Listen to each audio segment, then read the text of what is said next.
We are kicking off our coverage with a major developing story out of Iran, where civil unrest is boiling over, as citizens hit the streets to rage against a crushing cost of living and a spiraling economic disaster. The situation has become so volatile that the head of the Iranian central bank has officially stepped down, signaling just how deep the rot goes within the country's collapsing financial infrastructure. Iran is currently staring down the barrel of a massive escalation in civil disobedience, with reports confirming that freedom rallies have erupted in over 100 different settlements nationwide. But folks, if you look past the burning tires and the tear gas in downtown Tehran, there is a different kind of fire raging behind closed doors that is far more insidious and, frankly, much more dangerous than anything we are seeing on the pavement. These anti-regime demonstrations, which are rolling across 30 provinces like a tidal wave, have ripped the mask off the administration and exposed a painful, critical reality to the Iranian public today. While everyday Iranians are literally risking it all, putting their bodies on the line in public squares to demand basic rights and dignity, explosive allegations have surfaced that the Khamenei regime is busy looting the state treasury through the back door, a revelation that has sent shockwaves through the geopolitical landscape and completely flipped the script.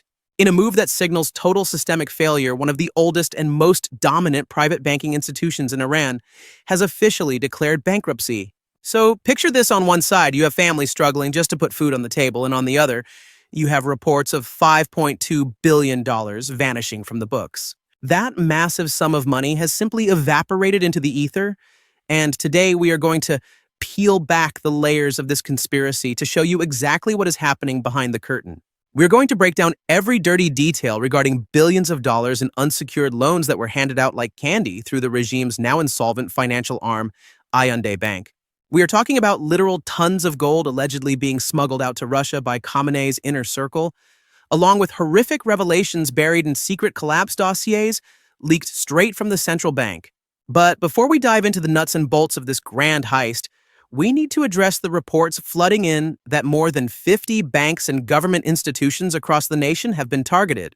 These facilities were reportedly torched or heavily damaged by enraged mobs, while the regime's top brass was busy counting their illicit stockpiles of cash and gold in the shadows. The list of damaged infrastructure includes major players like Bank Keshavarzi, an agricultural lender that is rumored to have deep ties to the Revolutionary Guards. The destruction also spread to Bank Karfarin, focused on entrepreneurship, as well as Bank Saman and the new economy lender known as Bank Ektasad Novin. This isn't just random violence. It looks like a harsh, calculated reaction from the public against the regime's gross mismanagement and its corrupt meddling in the nation's banking sector. But here's the kicker: rather than showing any remorse or shame for driving their people to this breaking point, the regime in Tehran has doubled down, sticking to a management style so incompetent and greedy that it was practically designed to drive the country's banking system off a cliff. And this is exactly where Hyundai Bank enters the picture. It is the ground zero for this financial meltdown and the heart of the entire scandal. Marketed to the public as a legitimate private bank, Hyundai Bank was in reality operating as a massive laundromat for dirty money and a wealth transfer engine for the state. The whole operation was set up specifically to line the pockets of the Revolutionary Guards and the regime's protected elite class. But this corrupt mechanism completely disintegrated during the critical weeks when mass protests began to shake the very foundations of Iran. We are looking at the dark days of January 2026, a period that plunged the nation into total chaos, triggered largely by the official insolvency of Hyundai Bank. And let me be clear on this point. This was not your typical bank failure or a standard Chapter 11 situation. We're talking about a vault that was completely swept clean. The hard-earned savings of ordinary citizens, totaling a staggering $5.2 billion, had been siphoned off and disappeared without a trace. That cash flowed directly into the offshore accounts and pockets of the regime's cronies, and the $2.9 billion debt listed on the balance sheet was just the tip of the iceberg. When the central bank finally stepped in and transferred the toxic assets to the state-owned Melli Bank, the auditors uncovered a scene of absolute financial horror. It turns out this bank had been running for years as nothing more than a glorified Ponzi scheme.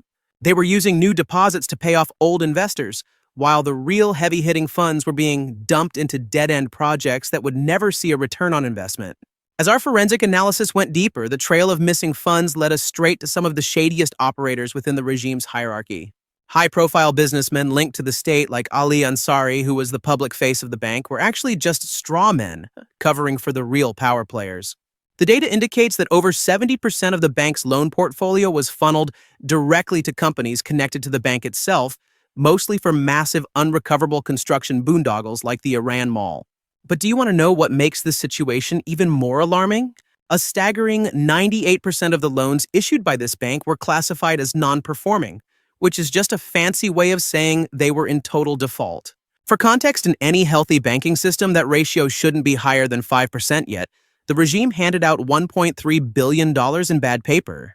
This massive sum went to 61 specific individuals without a single dime of collateral to back it up, no questions asked. And these 61 people weren't your average entrepreneurs. They were key regime insiders, military commanders, and bureaucrats acting as proxies for the powers that be. So while the average Iranian was getting crushed by hyperinflation, these elites were emptying the bank vaults via unsecured loans and moving the cash into real estate and offshore havens. The Iranian people on the street are calling it exactly what it is, a massive coordinated inside job. As this financial and monetary nightmare deepens across Iran, our technical investigation has uncovered a document that changes everything. We have gotten our hands on a leaked, highly confidential directive straight from the Central Bank of Iran. This memo, which leaked around January 2nd, 2026, was marked confidential and strongly suggests that the regime knew the clock was ticking down. This paperwork doesn't look like routine security protocol. It reads more like a burn-after-reading shelter plan for an impending catastrophe. According to the leak, the Central Bank of Iran essentially ordered all financial institutions to flip the switch to emergency mode immediately. So what exactly was contained within these classified directives that have everyone on edge? We are talking about high-level orders to migrate sensitive financial databases to off-grid secure servers, firing up auxiliary generators to combat deliberate blackouts. And here's the kicker: setting up shadow payment systems for when the government inevitably loses its grip. It is a smoking gun document, folks. It explicitly reveals that the regime was not just worried about a potential collapse. They were actively wargaming their own downfall. When you stack that up against the massive state budget being funneled into military conflicts, and the desperate handwritten notes appearing on ATM screens across the cities, along with swirling rumors of devastating cyber warfare, the banking infrastructure has essentially flatlined. But the most alarming part of this story isn't happening on the streets. It is taking place 30,000 feet in the air. While the economy implodes from the inside out, our analysis of flight radar tracks and air traffic logs paints a disturbing, contradictory picture. It is a narrative of grand larceny and escape. Between December 27, 2026 and January 1, 2027, Russian Il-76 TD heavy transport aircraft, disguised under civilian transponder codes, built what amounts to a veritable air bridge between Tehran and the Russian city of Mineralnye Vody. Make no mistake, these were not commercial charter flights. Flight telemetry indicates these birds were flying with military precision, adhering to strict logistical doctrines, executing a turn and burn strategy designed for maximum cargo uplift and minimum tarmac time to avoid detection. This assessment is backed by hard intelligence and public confirmations from high-ranking officials like British Security Minister Tom Tugendhat.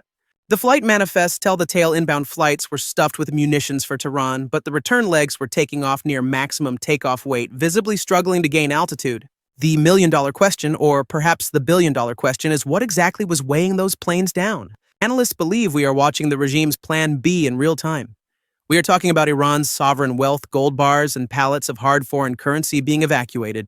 Taking a page right out of the Bashar al-Assad playbook, Supreme Leader Ali Khamenei and his inner circle are stripping the copper wiring out of the house before it burns down, shipping everything of value to Russia. The flight paths are dead giveaways. By skirting NATO airspace and hugging the Caucasus Mountains, they are signaling a coordinated, pre-planned evacuation corridor. Reports from Belarusian opposition sources suggest a massive bait-and-switch. While the mullahs keep the public distracted with rhetoric about foreign enemies and fairy tales, they have already initiated the liquidation of the nation's future, physically flying the treasury to Moscow on cargo pallets. These are not just blips on a screen or abstract banking transfers. Every flight to Moscow represents stolen prosperity and emptied vaults. The shockwave from this wholesale looting has rippled out from the capital to the most rural marketplaces in the farthest corners of Iran, hitting the dinner tables of the working class and fueling a firestorm of rage on the streets. We are way past economic theory here. When the charts turn this red, it is no longer about statistics. It is a literal fight for survival for millions of people. As of January 2027, The Iranian rial has crashed through the floor, hitting a historic low of 1.4 million against the US dollar. We're not just seeing a currency lose value, we are watching money lose its entire concept as a medium of exchange. With inflation skyrocketing past 50%, the average citizen's purchasing power has been completely vaporized. This financial apocalypse has severed the historic alliance between the clergy and the bazaris, the traditional merchant class that has always propped up the regime. From the Grand Bazaar in Tehran to the markets of Tabriz, Mashhad, and Isfahan, the metal shutters are coming down and staying down. Any student of Persian history knows the score when the bazaar goes on strike. It is usually the opening act of a major revolution. The very same economic engine that drove the 1979 revolution against the Shah has now turned its gears against Khamenei, chanting death to the dictator. These merchants are saying this is the end of the line. They are choking off the regime's revenue stream. No taxes, no utility payments, total economic paralysis. It is a massive wave of civil disobedience that mirrors the exact playbook Ruhollah Khomeini used to paralyze the country back in 1980. Only now the irony is palpable. The regime is being dismantled by the very weapon it forged. History is repeating itself with a cruel twist. Desperate to stop the bleeding, the government pulled the only lever they have left: their scorched earth strategy of communication blackouts. They wanted to turn the lights off so they could conduct their crackdowns in the dark. But that strategy hit a brick wall thanks to a 21st century technological counteroffensive. When Elon Musk flipped the switch on the Starlink satellite network granting free access to Iranian protesters, he blew the information blockade wide open. Live feeds from Tehran's upscale Zafaraniye district started flooding out, smashing through the state's censorship firewall. There are no shadows left for them to hide in. The regime's inhumane orders and televised threats are being broadcast in real time by brave citizens holding nothing but smartphones to document the atrocities. This digital lifeline has done more than just restore the internet. It has globalized the struggle and transcended borders. We are seeing the unrest spill over from the capital into Mashhad, which is incredibly significant because it is the holiest city in the nation. There are unconfirmed reports that the people have effectively seized control of Mashhad, the regime's own ideological heartland, and that security forces are reportedly barricaded inside government compounds. Meanwhile, in Zahedan, Baluchi, women are openly chanting for the return of the Pahlavi dynasty. Up north in Karaj, the streets are echoing with a definitive ultimatum: our country is lost if the mullahs do not leave. That is the rallying cry you hear everywhere now. There is no nation left unless the clerics are gone. Furthermore, what we are witnessing on the ground is truly unprecedented. The deep-seated ethnic and sectarian divisions that once fractured Iran have suddenly vanished. These distinct groups have coalesced into a single unified iron fist, striking directly at the heart of the regime. A scenario that represents the ultimate nightmare scenario for Supreme Leader Khamenei. Even as the Ayatollahs attempt to mobilize their dreaded suppression machine, the oil-funded Basij militia, we are seeing massive fractures forming within the very security apparatus meant to protect them, as unpaid wages and stolen futures turn loyalists into liabilities. So, as we look at the current landscape, this regime is staring down the barrel of a multi-front crisis, dealing with not just violent clashes in the city streets, but also a devastating psychological shockwave coming from the absolute betrayal by its own inner circle and political elite. Khamenei's grand strategy, the so-called axis of resistance, KAMT, has effectively crumbled, not because of external pressure alone, but because the very architects of that axis are busy finalizing their own escape plans, marking a massive wave of abandoning ship. Reports are flooding in with stunning allegations that the families of the regime's highest-ranking officials, including former President Hassan Rouhani, are quietly scrambling for exits. We are even hearing that the inner circle of Parliament Speaker Mohammad Bagher Ghalibaf is frantically knocking on the doors of European embassies to secure a way out. The sight of these ruling elites lining up to apply for visas to Western nations like France and Germany serves as undeniable proof that the regime is suffering from total ideological bankruptcy. It is the height of hypocrisy. The same leaders who preach the virtues of martyrdom and sacrifice to their starving citizens are secretly plotting comfortable, luxurious lives of exile in the cafes of Paris. This paints the clearest picture yet that the regime's spinal cord is snapping from the inside out, and that the concept of loyalty in Tehran has completely evaporated. And now Khamenei's pivot toward Russia looks less like a strategic alliance and more like the final, desperate act of a collapsing dictatorship looking for a lifeboat. History may very well remember the Ayatollah in the same breath as Bashar al-Assad clinging to power while the walls close in around him. Intelligence reports suggesting that massive amounts of gold are being smuggled to Russia, coupled with talk of a high-level asylum plan, indicate that Khamenei has zero faith in his ability to survive in Iran. If these explosive claims hold water, it means Moscow isn't stepping in to save Khamenei the leader, but rather to siphon off the last remaining wealth of the Iranian nation before the ship sinks. This reality threatens to strip Khamenei of any remaining legitimacy in the eyes of Iranian nationalists, transforming him from a revolutionary leader into a traitorous collaborator, handing the keys of the country to a foreign power.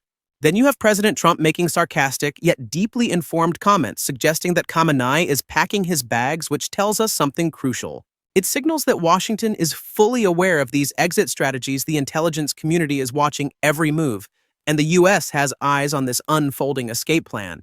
When you hear alarm bells ringing from every direction, it is not business as usual.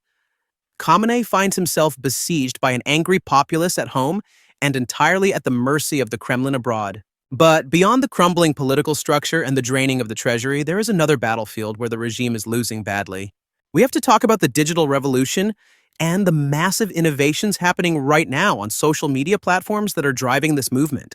The fact that the X platform is reportedly considering scrubbing the regime's flag emoji and replacing it with the lion and sun, the symbol of the pre-revolutionary monarchy, marks a massive shift in legitimacy in the digital public square. What started as angry chants in the streets comparing Khamenei to his predecessor Khomeini has evolved into something much more focused and dangerous for the mullahs. The movement has shifted from simple rejection to a clear demand for alternative leadership, with crowds openly calling out to Crown Prince Reza Pahlavi, chanting, "Prince, give us your orders." Crown Prince Pahlavi's urgent plea to the international community to stop ignoring the Iranian people, coupled with his public gratitude toward Trump, changes the entire dynamic. It demonstrates that the Iranian opposition is no longer a scattered mess. It has matured into a legitimate, coordinated political alternative, ready to work hand in hand with Western powers. The regime has managed to completely destroy the concept of velayat, religious guardianship, in the collective mind of the Iranian public. They have taken what was once presented as a sacred form of governance and exposed it as nothing more than brutal tyranny masquerading as religious doctrine. In response, the people are grasping tightly to their ancient secular nationalist roots, seeking a connection to their history that predates the mullahs. This is way more than just a political protest. This is a wholesale, non-negotiable rejection of the entire 1979 revolution and a desperate hunger for modernization and historical renewal. To put it simply, the fog is lifting, and the final picture of Iran's future is coming into sharp, undeniable focus for the whole world to see. The roaring engines of Russian cargo planes departing from Tehran's airspace might actually be sounding the death knell for the Islamic Republic itself. It appears highly likely that Khamenei and his corrupt entourage are loading the nation's future into the cargo holds of those jets fleeing the scene of the crime, just as they stole the country's past. However, there is one critical factor that these regime cronies have completely overlooked. You simply cannot stuff the spirit and soul of a nation into a suitcase. The hollowed-out vaults of Ayande Bank and the overflowing angry crowds filling the squares of Tehran are screaming one singular, undeniable truth to the world. The wall of fear has been smashed to pieces, and while Khamenei's alleged Plan B, a one-way ticket to Moscow, might save his own skin for a while, it won't save his legacy. It looks like his own people have already cast their verdict, deciding that the regime he built is past the point of no return and on the absolute verge of total collapse. The Iranian people are choosing to be reborn under the banner of the lion and sun, fighting not just for bread on the table, but to reclaim their stolen national honor. And let me tell you, this time around, there is nowhere left to run, no bunker deep enough, and no safe haven left to hide in. For Khamenei, it looks like the game is officially over. What's your take on this situation? Do you believe the Iranian people have the power to seize back the vast wealth of their country that has reportedly been looted by these officials? Or are we going to see Khamenei starting a comfortable new life in Moscow, sitting on a pile of stolen gold? Let's hash it out in the comments section below. Keep it locked right here for the unvarnished truth as this story develops.